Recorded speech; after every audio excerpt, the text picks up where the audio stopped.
Buenos días para todos. Que el Señor se glorifique en la vida de cada uno de ustedes en esta mañana. Una de las cosas que vemos que hacían los israelitas en el Antiguo Testamento era que veían a los no judíos como marginados que estaban separados del reino y de los propósitos divinos. Como consecuencia, a los gentiles los consideraban inmundos, malditos y destinados al juicio divino. Los judíos suponían que solo ellos, junto con los que se convertían al judaísmo, llamados prosélitos, podían recibir las bendiciones de la salvación porque formaban parte de la nación elegida de Dios.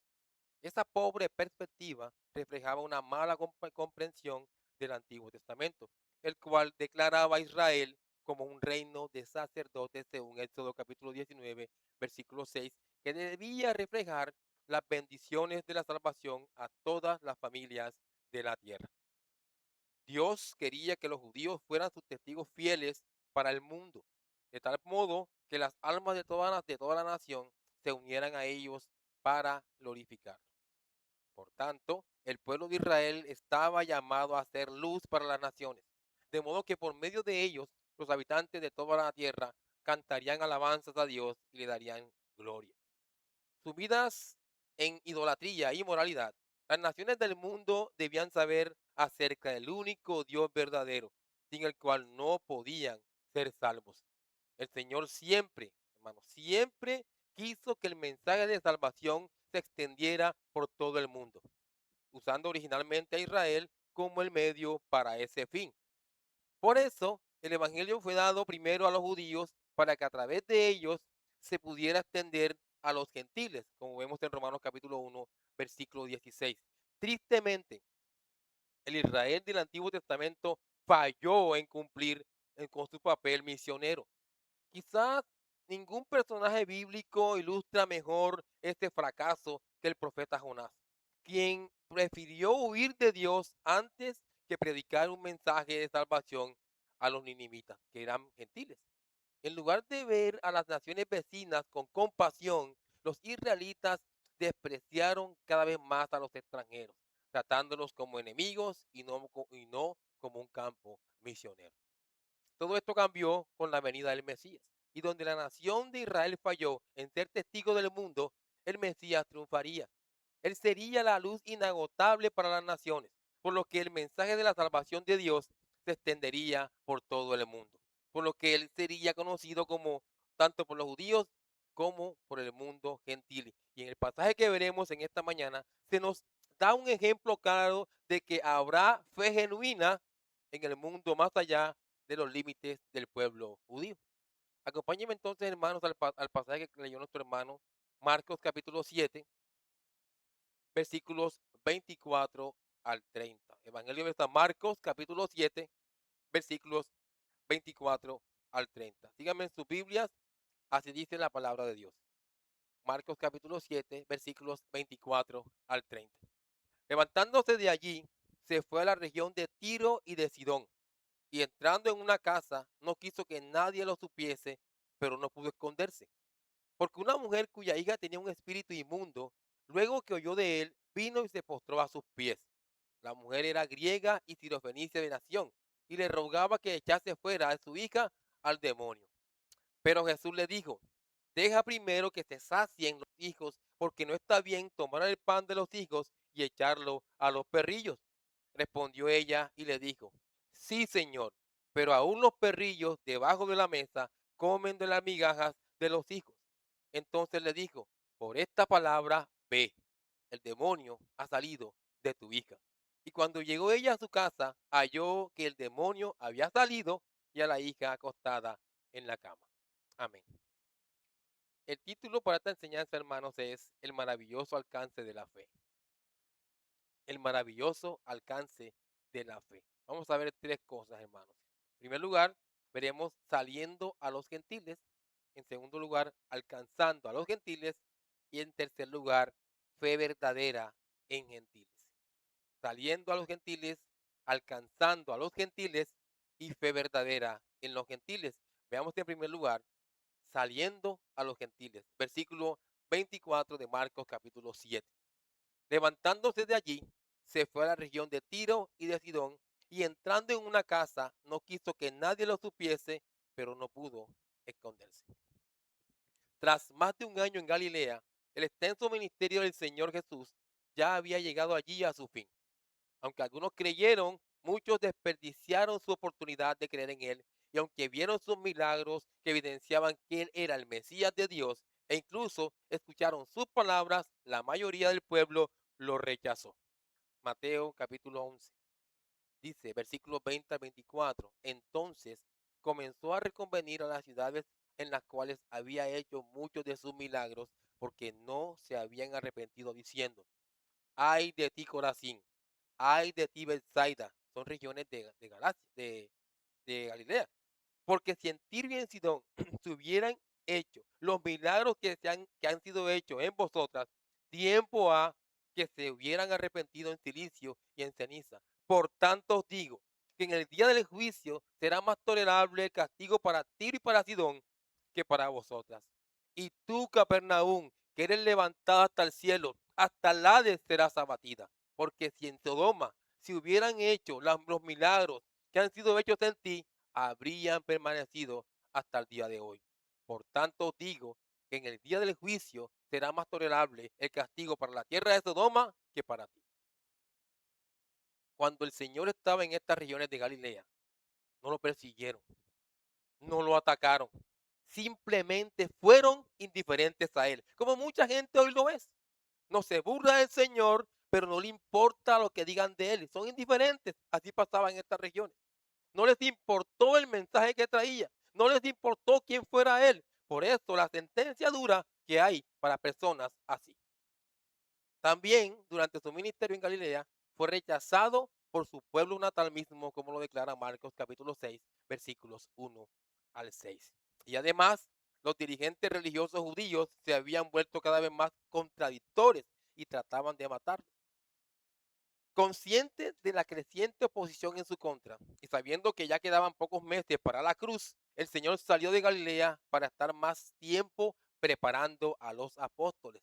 No se retiró por miedo, sino con la intención de preparar a los 12 para sus retos apostólicos futuros. Y llama la atención que en vez de salir hacia Judea, donde sería imposible encontrar la privacidad que buscaba, porque las masas siempre lo seguían, el Señor se dirigió hacia el norte.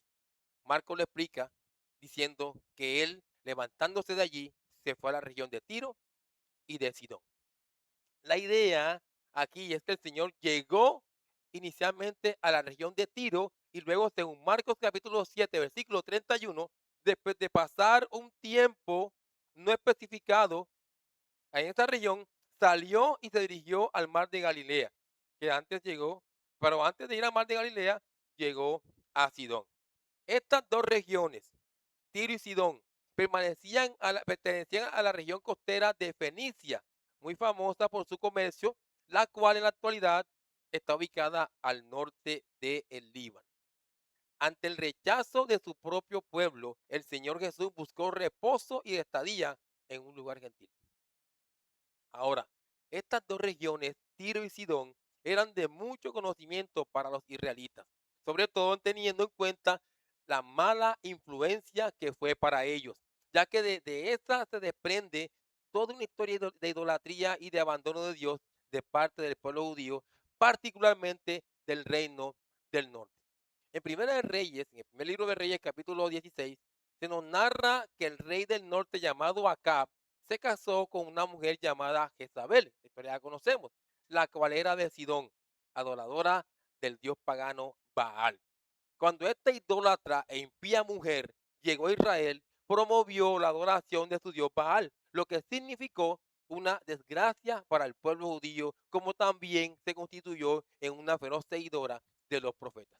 Era de allá de estas regiones. Así que con toda certeza, debido a que las regiones de Tiro y Sidón eran paganas y estaban totalmente sumergidas en la idolatría y la inmoralidad, desde hace mucho tiempo estas personas estaban así, gozaban con toda seguridad de desprecio y odio de parte del pueblo judío. Sin embargo, según el Salmo 87, versículos 4 y 5, se profetizó que la gente de Tiro y de Sidón participarían algún día de las bendiciones de la era mesiánica. Y esta profecía comenzó a cumplirse cuando la gente de estos lugares fue a Galilea a oír al Señor Jesús. Fueron allá y ser sanados de sus enfermedades. En esta ocasión, el Señor Jesús va hacia donde están ellos. Luego de que el Señor Jesús llega inicialmente a Tiro, dice el texto, y entrando en una casa, no quiso que nadie lo supiese, pero no pudo esconderse. No hay duda de que donde quiera que iba el Señor, la gente siempre lo buscaba. Donde quiera que llegaba la noticia de su llegada, se extendía rápidamente, incluso en medio de territorio gentil. Como a 55 kilómetros al norte de Capernaum, la gente había oído hablar de él. Donde quiera que fuera, siempre escuchaban hablar de él.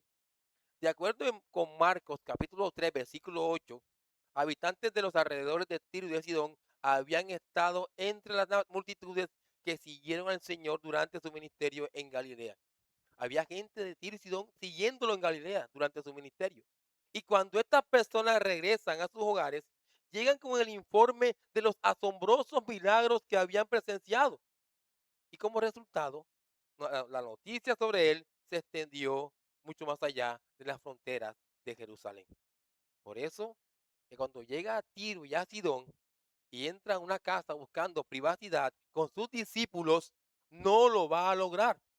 No lo va a lograr, porque ya la gente sabía que estaba en esa región y además había una cita divina que lo esperaba.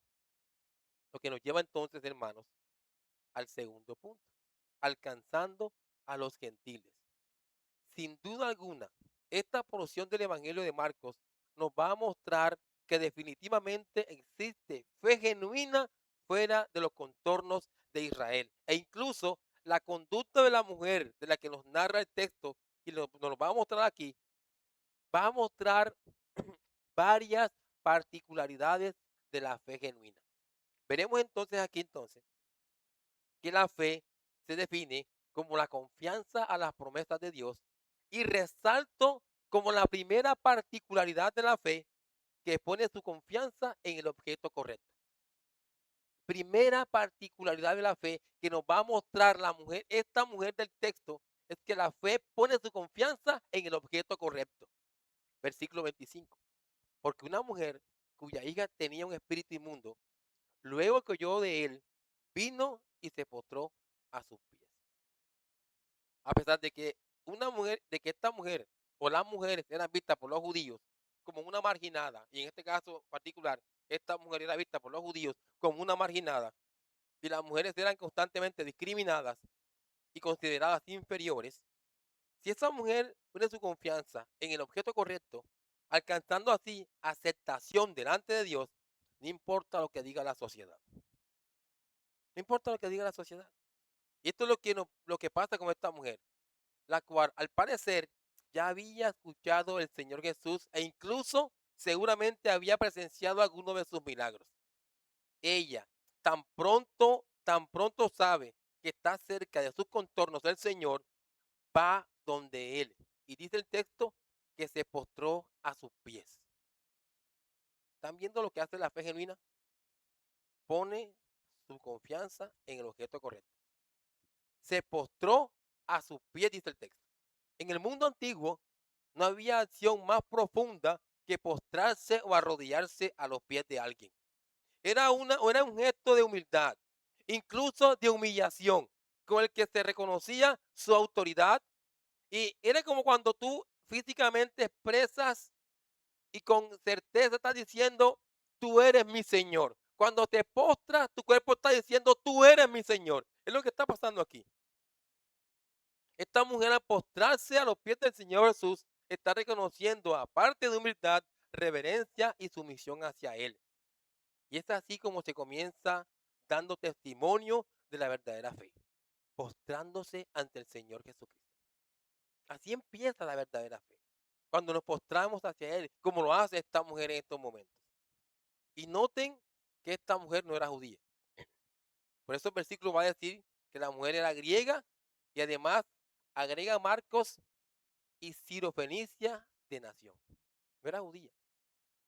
Ciro, porque pertenecía a la provincia de Siria, y Fenicia, de nación, porque era de la nacionalidad Fenicia. Y recordemos que Fenicia tenía como ciudades principales Tiro y Sidón, ciudades totalmente idólatras e inmorales. Lo que quiere decir que esta mujer venía de una región que estaba inmersa, como dije, en costumbres paganas.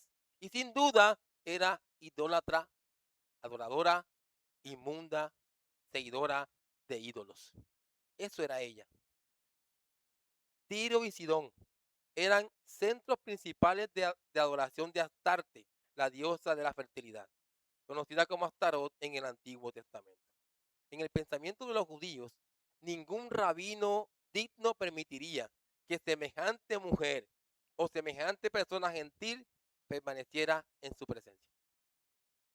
El Señor quería mostrar a sus discípulos que el mensaje de salvación era para las naciones, las mismas que los líderes judíos habían enseñado que estaban fuera de la gracia y la bendición de Dios.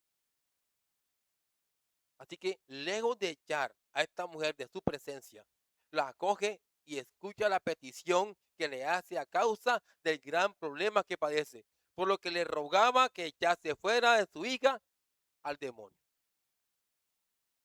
Los demonios son ángeles caídos que actúan en el reino de las tinieblas, y en este momento un demonio estaba poseyendo cruelmente a su hija. Como madre, el corazón de esta mujer estaba sufriendo por su hija, a la que seguramente había llevado a muchas ceremonias idolátricas, donde llegó a la conclusión, como dice el autor, que un ídolo nada es. Los ídolos son vanidad, que están muertos, son ciegos, no caminan, no pueden ver y en última instancia son dioses falsos. Eso es lo que es una figura de piedra o madera, lo que sea. Eso no es ningún dios. Eso, adorar a eso no sirve para nada. Son dioses falsos. No caminan, no hacen nada porque están muertos. Y dice la Biblia que igual de muertos son aquellos que lo adoran. Entonces esta mujer, ¿cómo era que estaba adorando ídolos? Estaba muerta espiritualmente. Muerta espiritualmente. Y cuando esta mujer, después de llevar a su hija a muchos ídolos, a muchos dioses, se dio cuenta que los ídolos no podían liberar a su hija, porque estaban muertos. Y cuando se dio cuenta que estos eran dioses falsos, que no servían para nada, ¿qué hizo ella? Abandonó sus costumbres paganas. Lo abandonó. Y apartándose de sus ídolos impotentes, acudió al Señor Jesús, confiando en que el Mesías podía liberar a su hija. Entonces está enfocando su confianza en el objeto correcto y empieza de la manera correcta, postrándose ante Él. Y aquí vemos que confía en Él. Cuando el texto dice que la mujer le rogaba al Señor, aquí quiero que ustedes noten otra particularidad de la fe genuina que muestra esta mujer. Y está en el hecho de que aquellos que la poseen no se rinden, no se rinden. Toda persona que posee fe genuina no se rinde. Son persistentes. Son como Jacob cuando luchó con el ángel en Peniel y ante la insistencia de que Jacob le soltara, él le respondía, no te soltaré hasta que no me bendigas. Y aquí está esta mujer. Una misma determinación encontramos en esta mujer, la cual no iba a desistir de clamarle al Señor hasta que no la bendijera, por lo que ella no estaba dispuesta a renunciar. El amor por su hija, el horror del poder demoníaco en su casa, combinados con la confianza en el poder del Señor Jesús, impulsaban la inquebrantable determinación de esta mujer. La fe, hermano, no se echa para atrás. La fe no se echa para atrás. La fe sigue y sigue tocando las puertas del cielo hasta el fin. Esto es lo que hace esta mujer aquí. Y con toda seguridad, su insistencia al Señor, esa insistencia estaba acompañada por una actitud de humilde arrepentimiento. Eso es lo que nos da a entender Mateo en el capítulo 15, versículo 22. Según el Evangelio de Mateo, esta mujer clamaba diciéndole, Señor, hijo de David, ten misericordia de mí. Mi hija es gravemente atormentada por un demonio. ¿Quién de los fariseos o escribas que debían saber quién era él, tan siquiera le dijo al Señor, Señor, hijo de David? Y esta mujer de un mundo pagano, de un país gentil, lo reconoce como lo que es. Podemos decir, Señor, Hijo Supremo de David, ten misericordia de mí. Sé el espíritu de un creyente, de alguien que reconoce al Señor, reconociendo su propia indignidad, suplicó misericordia basándose en la inherente bondad del Señor Jesús, no en ella misma. Ella no se veía, ella estaba viendo al Señor, no su bondad, ella no era buena. Ella no era buena, ella era impía.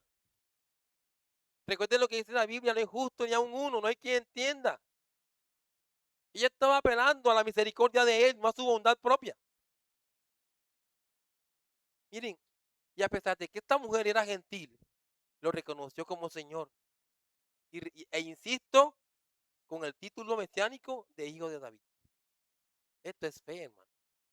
Esto es alguien que sabe delante de quién está parado. Lo que da a entender que esta mujer sabía correctamente quién era el Señor. Es lo que queremos que los creyentes entiendan hoy. Queremos que los creyentes entiendan quién es el Señor, para que su conducta sea conforme a este conocimiento que tiene. Continuamente en el relato de Mateo, capítulo 15, versículo 23, se nos dice que aunque la mujer siguió pidiendo de modo constante, al principio el Señor no le respondió nada. Estaba en un silencio. Y ella estaba insistiéndole, insistiéndole, y el Señor no le respondió nada. Esto no quiere decir que el Señor era grosero o indiferente, solamente no le contestaba. Miren, ¿cuál era el punto aquí mientras ella insistía e insistía y el Señor no le prestaba atención, por decirlo de esta manera? Ella hablaba y el Señor estaba callado ahí. ¿Qué pasa? ¿Cuál era el punto? ¿Cuál era el punto, hermanos? Y es una enseñanza para nosotros como para los discípulos en este momento preciso. El motivo por el que el Señor no le contestaba de inmediato a la mujer fue permitir que la firmeza de su fe se pusiera en evidencia.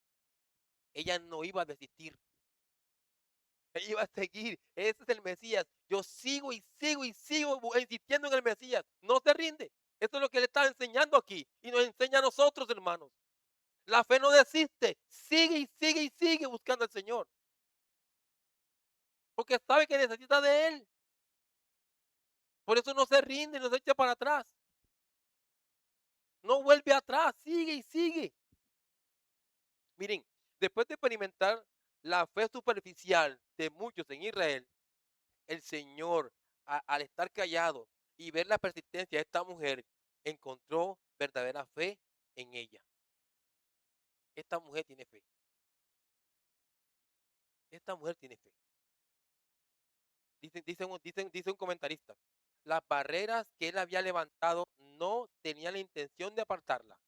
Su silencio no era para que se fuera, no, sino demostrar la autenticidad de la fe de ella. Y a diferencia del joven rico en Mateo 19, cuya fe cuando fue probada se derrumbó, la fe de esta mujer era inquebrantable.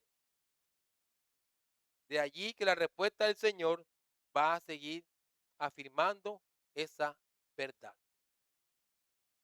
Y aunque sus discípulos malinterpretaron el silencio del Señor, supusieron que su negativa a responder indicaba que quería que la mujer se fuera.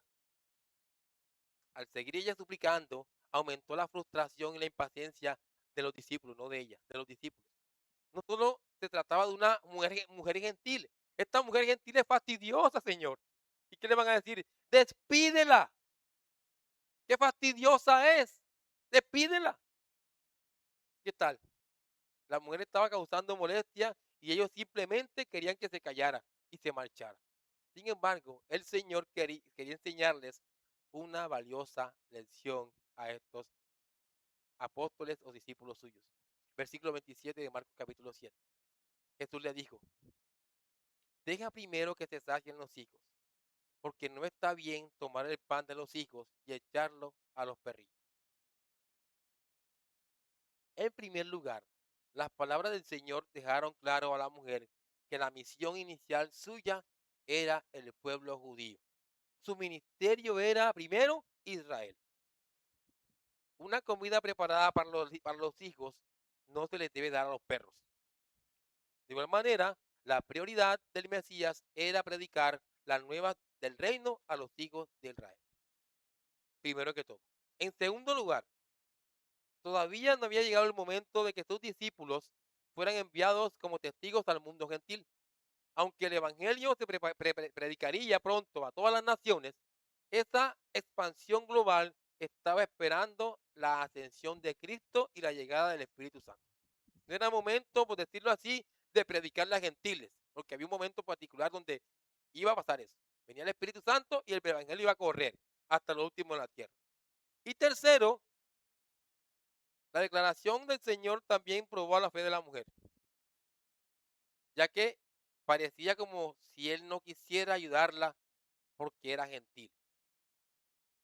Sin embargo, ella no se echaba para atrás, sino que insistía en el socorro del Señor, puesto que sabía que Jesús o el Señor Jesús era su única esperanza. Ahora, la palabra perrillos, ustedes lo ven en el versículo 27, perrillos, que menciona el Señor en este versículo, tiene dos significados cuando se usa en el Nuevo Testamento. Uno se refiere a los perros mestizos salvajes que vagaban en manada por las calles buscando basura. Que te digan así es terrible. El apóstol Pablo usa este término en Filipenses 3, versículo 2, para referirse a aquellas personas que están en la iglesia enseñando falsa doctrina. Él dice, guardaos de los perros. Ese es el término aquí. Es un término fuerte para estas personas. Guárdate de estos perros buscadores de basura. Guárdate de ellos. Insisto, se refiere a los falsos predicadores. Es un término fuerte. Fuerte, fuerte. El segundo término significa, eh, se refiere a pequeñas mascotas caseras que la familia cuidaba. Así que mientras los judíos en el siglo I usaban el término para perro más fuerte para referirse a los gentiles, todo gentil es un perrillo o un perro en el término fuerte. Este que busca basura, este que anda en las calles en manada. Los judíos siempre trataban a los gentiles así. El Señor usó el término más suave, el de el animal que es mascota y que la familia cuida. ¿Cuál era el punto aquí? Y la mujer entendió el punto. Aunque el Señor está usando el término de perro más suave, ese animal, esa mascotica de la casa que la familia cuida, aunque está usando el término más suave, la mujer entendió el punto. ¿Cuál era el punto del Señor Jesús y que la mujer entendió? El enfoque principal de él estaba en alimentar a los hijos de Israel. Tú no estás incluida. Los, la gente fuera de Israel en estos momentos no está incluida en esta enseñanza. Ese era el punto aquí y que ella entendió. Sin embargo, la fe le daba de esta mujer, la fe de esta mujer iba a resplandecer por su anhelo de Cristo y confianza en él. Ella no se echó para atrás, insisto. Esta fe obviamente es dada del cielo. Y esta fe que Dios le da a esta mujer iba a fortalecerse más y a hacerse más evidente por esta respuesta que el Señor le dio. Lo que nos lleva entonces al tercer punto. Fe verdadera en gentiles. Si no, no estuviéramos nosotros aquí, que no somos de Israel. Fe verdadera en gentiles. Definitivamente esta mujer es una verdadera creyente. Su fe era genuina y por eso ante su dificultad no se echaría para atrás. Incluso cuando el Señor usó la palabra perrillo para referirse a ella, en lugar de ofenderse, esta mujer reaccionó con inmutable confianza. Versículo 28. Respondió ella y dijo, sí, Señor. Pero a unos perrillos, miren cómo se reconoce, miren cómo se reconoce, pero a unos perrillos debajo de la mesa comen de las migajas de los hijos.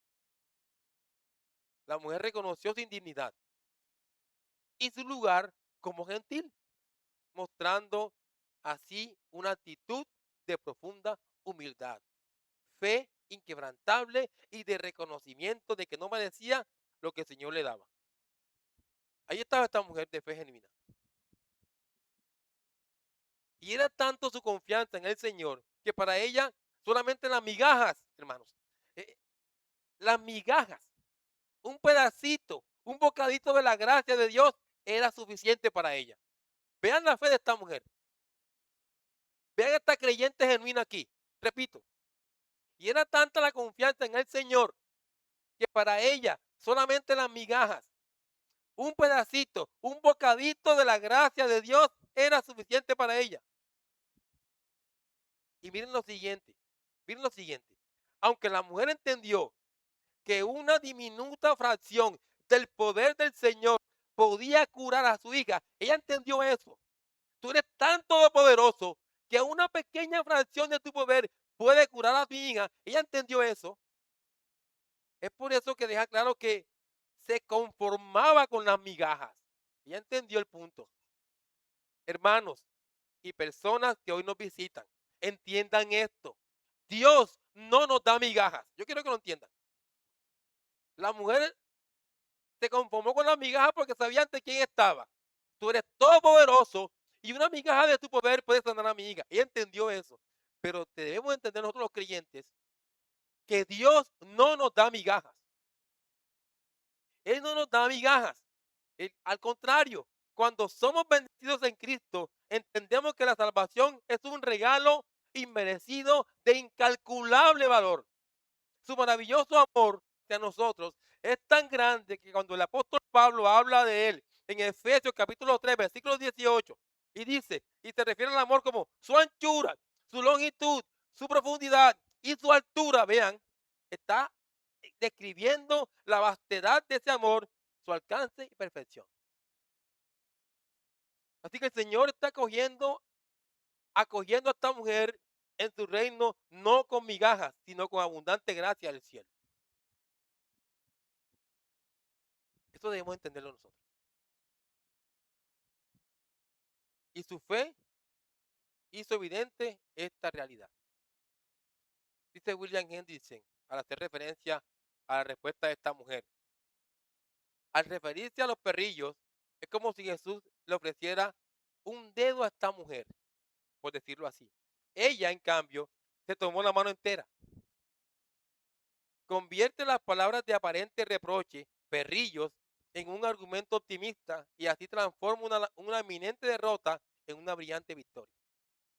Parece como si dijera, ¿se me compara con un perrillo? Acepto lo que en esta comparación se implica. Y no solo la aceptó Vicente, sino que me regocijo en ella. Porque sin duda, bajo la mesa, estos perrillos comen algunas de las migajas de los hijos. Esta mujer era tremenda, era humilde. Era humilde. Ella no levantaba la cabeza para creerse nada. Ella estaba ahí postrada ante los pies del Señor. Ahora, definitivamente la respuesta de esta mujer fue muy sabia y además llena de fe genuina. Y miren la reacción del Señor. Miren cómo reacciona el Señor. Entonces le dijo, por esta palabra ve, el demonio ha salido de tu hija. Y cuando llegó acá a su casa, halló que el demonio había salido y a la hija acostada en la cama. Sin duda alguna el Señor se sorprendió por la respuesta de esta mujer. Ella había puesto los ojos en el autor y consumador de la fe, su esperanza en el único Dios verdadero. Y fue tal su certeza y convicción que cuando el Señor no respondía o cuando le dijo que Él había venido a traer buenas nuevas de salvación a los judíos y tú no estás incluida, no se echó para atrás o se resignó, sino que su fe se fortaleció más, hermano. Ella estaba resuelta a aferrarse al Señor y no vaciló.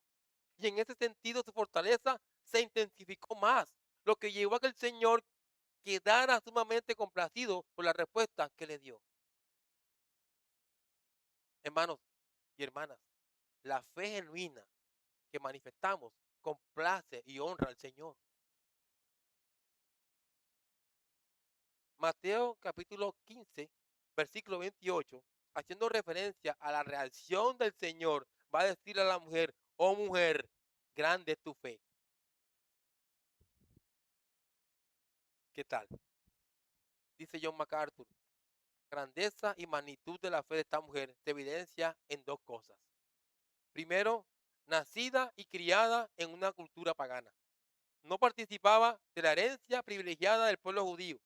Estaba excluida del templo, del sistema expiatorio e incluso de las escrituras. Sin embargo, aunque solo había recibido un poco de revelación, creyó.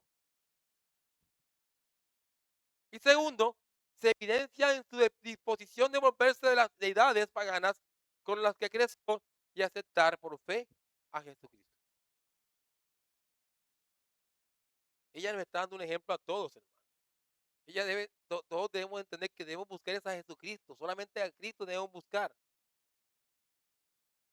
Y noten que una vez el Señor acepta la petición de la mujer, expulsando al demonio y declarándole que había salido de su hija, ella se va inmediatamente. Otra muestra de fe. Ella se fue cuando le dijo, ve, el demonio se ha ido, ella se fue enseguida. Eso es fe, es confianza, no vacila, no duda. Hermanos, si Dios me ha prometido nos ha prometido su gracia, su presencia, nos ha bendecido con toda bendición espiritual y que nunca nos va a dejar, nunca nos va a desamparar, ¿por qué dudamos?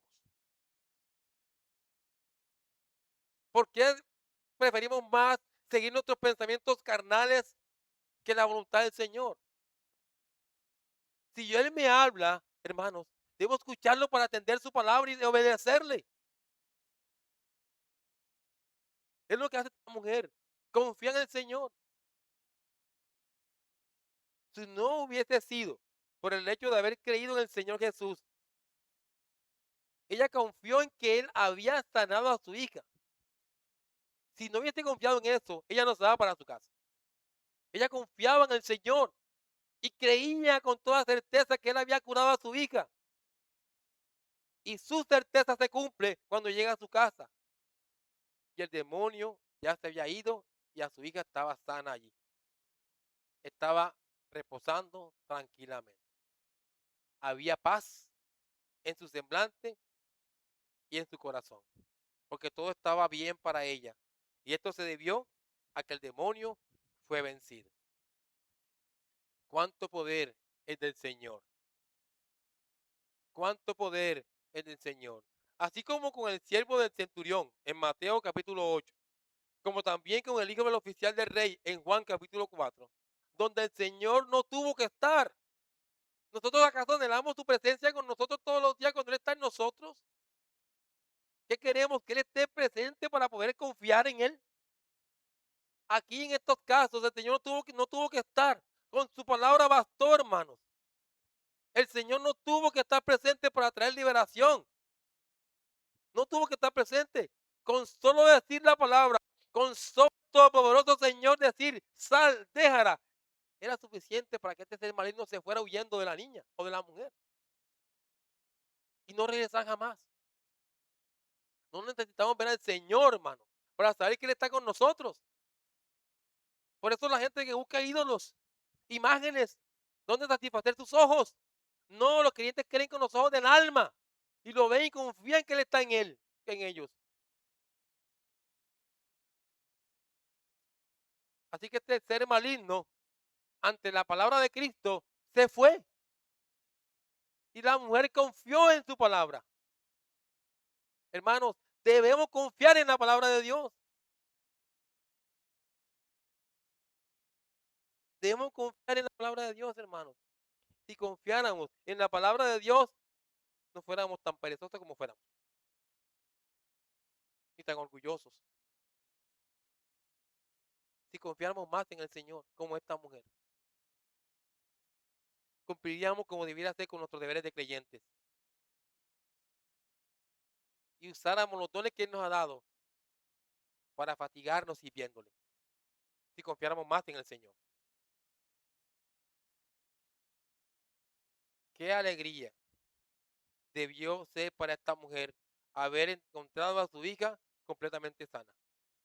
Pero más maravilloso debió ser para ella haber hallado a un maravilloso Salvador.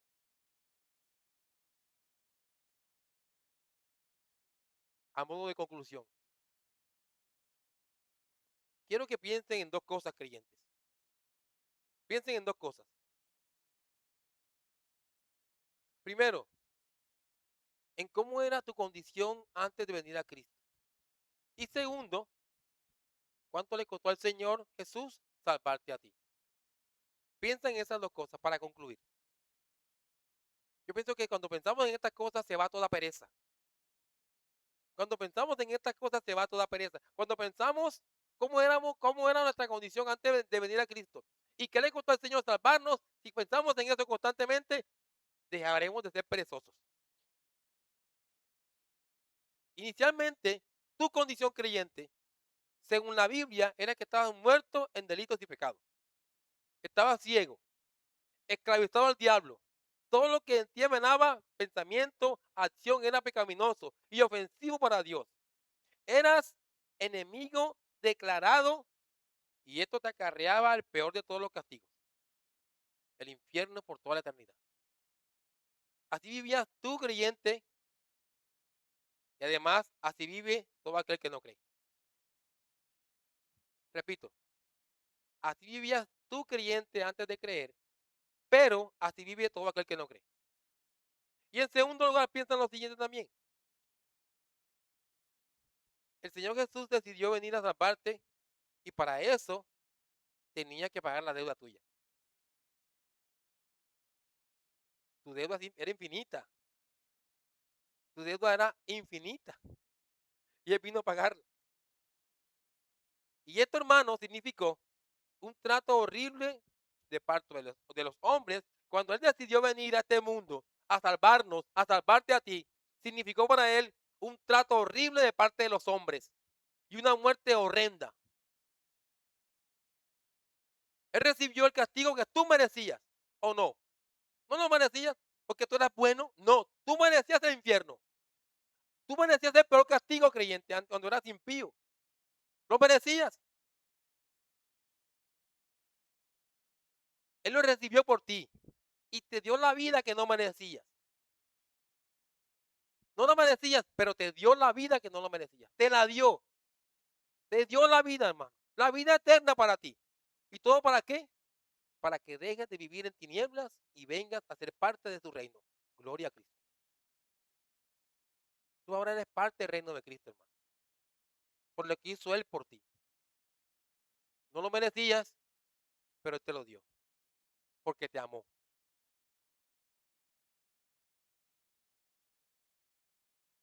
Y aplicando, hermanos. Es una aplicación que se divide en tres.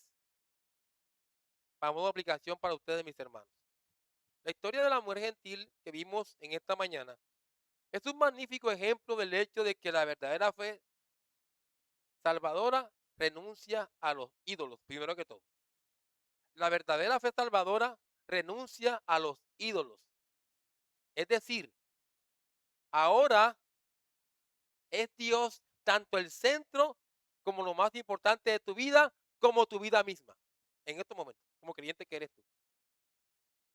Es por eso que en tu día a día no te quedarás mudo. No te quedarás mudo para evitar compromisos y sacrificios en el reino, sino que como Samuel estarás en su presencia diciéndole, habla Señor, que tu siervo escucha. O como el profeta Isaías le dirás, he aquí Señor, envíame a mí. Si lo haces creyente, esa es tu disposición ahora. Esa es tu disposición ahora. Y al no tener ídolos, tu creyente, estás dando a entender que respetarás a tu Señor, le serás fiel y además tendrás un compromiso inquebrantable con Él, no con el mundo, con Él, con tu Señor, con tu Salvador.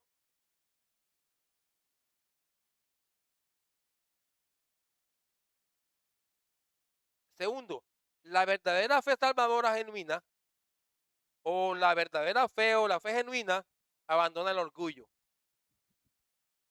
¿Cuántos creyentes orgullosos no hay? Soberbios, altivos. ¿Cuántos no hay? Pues les voy a decir que la verdadera fe abandona el orgullo. Si tú eres orgulloso creyente, mira bien cómo andas. La verdadera fe abandona el orgullo. Es decir, tú creyente en tu día a día no confías en tus fuerzas, no te creerás nada e incluso dejarás de creerte más que los demás en tu día a día.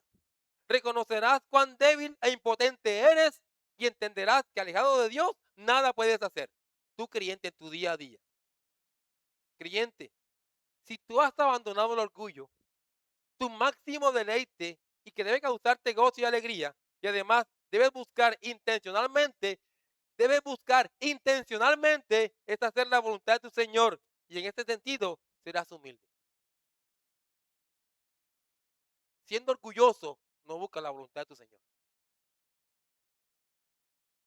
Espero que ahora que nos levantemos de la silla, pensemos distinto a nuestra condición de creyentes. Finalmente, la verdadera fe, la verdadera fe, de modo reverente y persistente, suplica misericordia y gracia. Y esto es también importantísimo. Tú creyente, debes entender algo bien claro. Y es que no debes rendirte tan fácil. No debes rendirte tan fácil. Rendirse fácil e irse al mundo es para los cobardes, no para ti creyente. No importa las dificultades, problemas o pruebas que tengas, confía en tu Señor.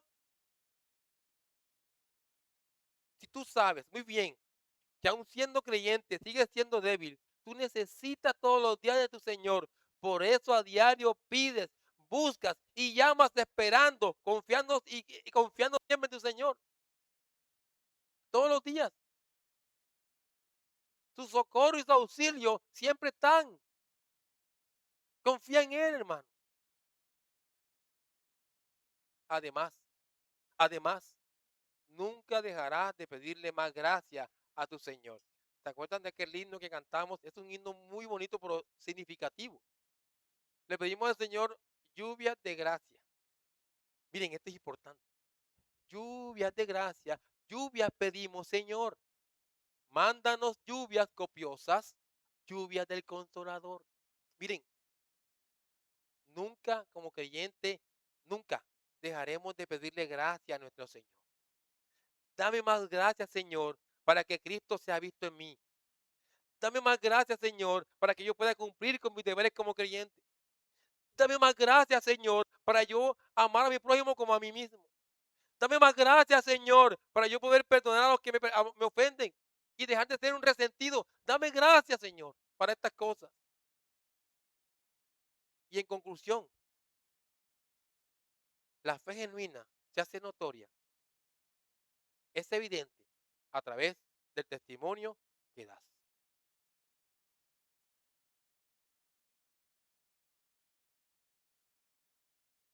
Y finalmente, para aquellos que no son creyentes que están aquí en estos momentos,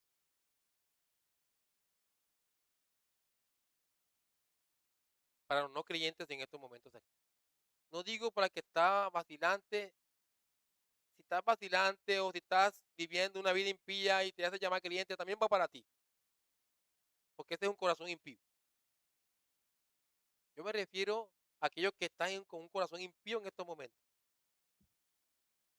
Ya hablé con el creyente genuino y que lucha todos los días y que cae y se levanta y que sigue luchando y no se rinde con ese. Ya hablé con él. Ahora voy a hablar con el que no cree.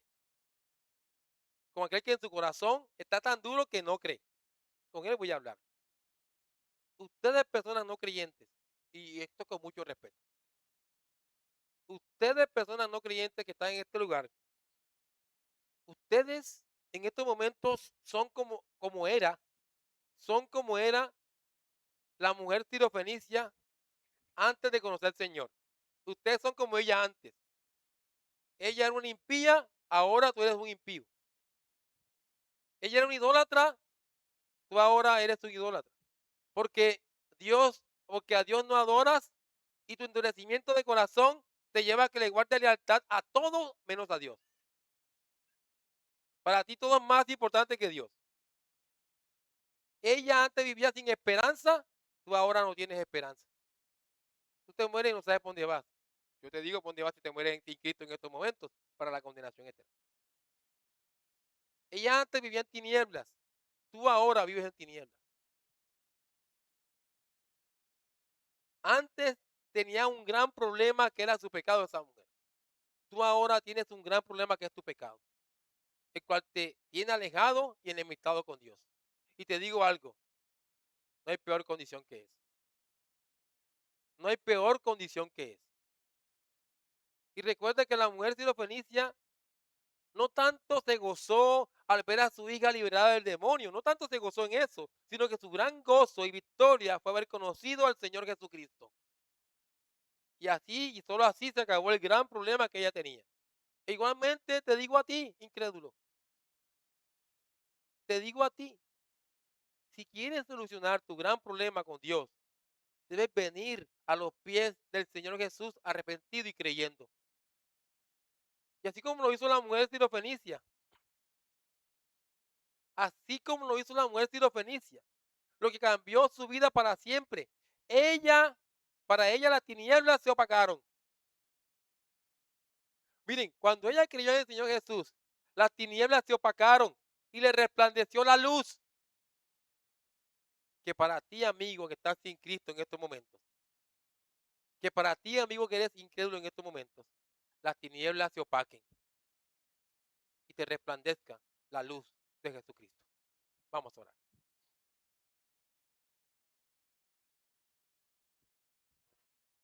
Amado Señor y Padre Celestial,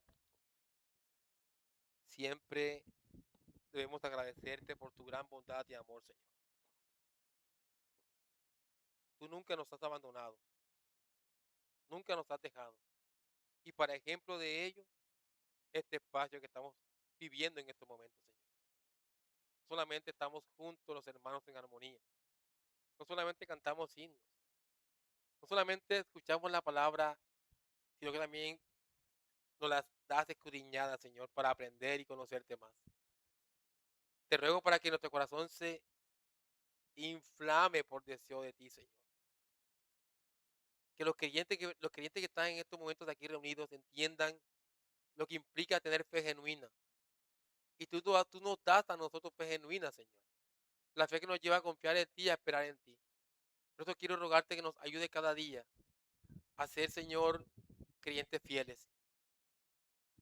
¿Por qué tanto esfuerzo por las cosas terrenales? ¿Por qué tanto esfuerzo por la diversión, por la vanagloria de esta vida? ¿Por qué, Señor? Ayúdanos a poner nuestra fe en obra, porque pareciera como si estuviera ahí escondida y guardada y dormida. Ayúdanos a que esta fe, Señor, se levante, Padre, y tome el rumbo que ella toma. Una vida de servicio, de testimonio y de entrega a ti, Señor. Igualmente quiero rogarte por aquellos que no creen, para que dejen toda soberbia, para que dejen de estar allí como fichas neutrales, sabiendo que se condenarán si mueren en sus pecados. Quiero rogarte por ellos para que los salves. Quiero rogarte por ellos para que tengan misericordia, Señor, y le cambies ese corazón endurecido y tu palabra llegue a ellos y corre y sea glorificada, Señor, y podamos gozarnos en aquellas personas que antes estaban en tinieblas y que ahora están en luz. Amado Dios, gracias por todo. Gracias por todo. Gracias por la obra que has hecho en nosotros, Señor, que tú la empezaste y con toda certeza la vas a terminar hasta el día de Jesucristo. Que aquellos que cada día tienen fe genuina y caminan en este mundo, Señor, confiando en ti, te honren y te glorifiquen en esta mañana. Alabado y exaltado sea por siempre tu nombre, Señor. Te rogamos todas estas cosas en el nombre de Cristo. Amén. Bendiciones, hermano.